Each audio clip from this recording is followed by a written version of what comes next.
मेरे शहर से या बगदाद से गुजर रही है, गौसे आजम इमामुल औलिया है, कदमी हाजा अला रकबती कुल्ली वलीयिल्लाह। उस वक्त तक तो कोई वली बन ही नहीं सकता जब तक गौसे आजम का कदम उसकी गर्दन पे ना हो। वो गौसे आजम फरमा रहे हैं कि अगर मुझे पता चल जाए कि अमीर मुआविया की सवारी गुजर रही है, मैं अब्दुल कादिर जिलानी उस रास्ते में बैठ जाऊंगा और अपनी दस्तार मुबारक खोल दूंगा और वहां पे बैठ जाऊंगा कि अमीर मुआविया की सवारी गुजरे, और सवारी के गुजरने के साथ सवारी के पाँव के साथ जो गर्दो गुबार लगेगी वो अब्दुल कादिर जिलानी के सर में पड़ जाए तो मैं इसको अपनी सआदत और बख्शिश का जरिया समझूंगा।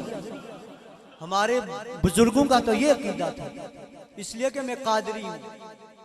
हाँ जी, कादरी हूं, और वो वाला कादरी नहीं कि कुछ टाइम और है और कुछ किसी के महफिल में चले गए कुछ और कह दिया किसी के महफिल में। ना ना, आला हजरत कई सदियां पहले कह गए हमारा तो अकीदा है कि आला हजरत के मिशन पे जो चलेगा उसी को हम पीर मानेंगे, आला हजरत के तरीके पे जो चलेगा उसी को पीर मानेंगे।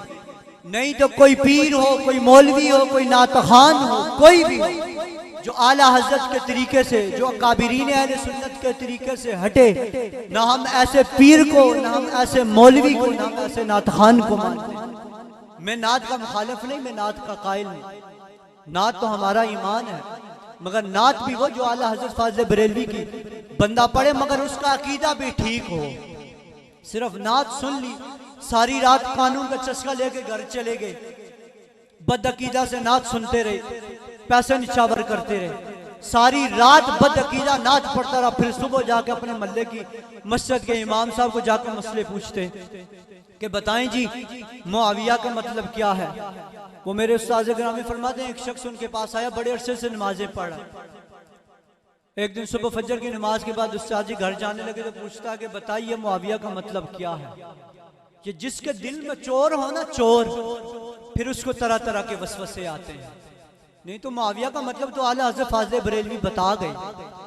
मुआविया का मतलब वो है कि वो सितारा, वो 14वीं रात का सितारा के जिसे देख के कुत्ते भौंके, उसे मुआविया कहते हैं, उसे मुआविया कहते हैं। हम हुजूर के हर सहाबी का अदब करते हैं, हम हुजूर के सहाबा का भी अदब करते हैं, हुजूर के अहले बैत का भी अदब करते हैं।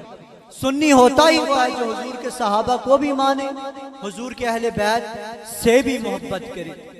इसलिए कि आज तो ज़ाहिर इमाम शाफी रहमतुल्लाह अलैह फरमाने लगे कि लोगों की बातों पे यकीन न करना, न लोगों की बातों को अपने ऊपर सवार करना।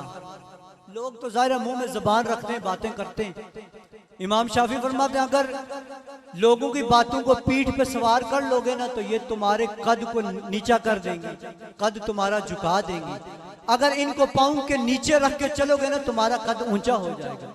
इसलिए कि मखलूक तो फनकार है इस दर्जा के पल भर में, संगे दरे काबा से भी इस नाम तराशे।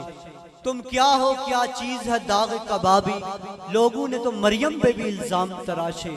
लोग तो आज इतनी लंबी लंबी जुबानें निकाल के साहबा के खिलाफ बातें करें, मगर जिनका सूरज चमकता था, सैयदना सिद्दीक़ अकबर का सूरज चमक रहा है, सितारा सैयदना उमर फारूक के डंके बज रहे हैं, हया के पैकर सैयदना उस्मान गनी रज़ी अल्लाह ताला अन्हो के डंके बज रहे हैं, मौला अली शेर खुदा मुश्किल कुशा रज़ी अल्लाह ताला अन्हो के भी डंके बज रहे हैं। इसलिए हम किसी सहाबी की आड़ में किसी सहाबी का जिक्र नहीं करते, ना हम हजरत अमीर मुआविया के बुग़्ज़ में हजरत अली का नाम लेते हैं, ना हम किसी और सहाबी के बुग़्ज़ में किसी सहाबी का नाम लेते हैं। हम तो हुजूर का सहाबा का तज़किरा करते हैं, इसलिए कि हुजूर ने फरमाया जब भी मेरे सहाबा का जिक्र करो ना, मेरे सहाबा का जिक्र जब भी करो तो अच्छाई के साथ मेरे सहाबा का जिक्र करो।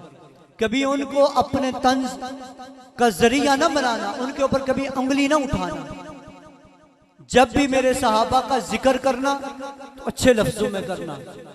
गुफ्तगू मेरी खत्म, गुफ्तगू आपने समाअत कर ली। आज यहाँ से तहैया करके उठे, मिलाद की महफिल, सारी जिंदगी अगर मिलाद की महफिल करके फिर भी माँ बाप का घर जाके अगर अदब न करें तो महफिल मिलाद में मेरे ख्याल में आने का कोई फायदा नहीं।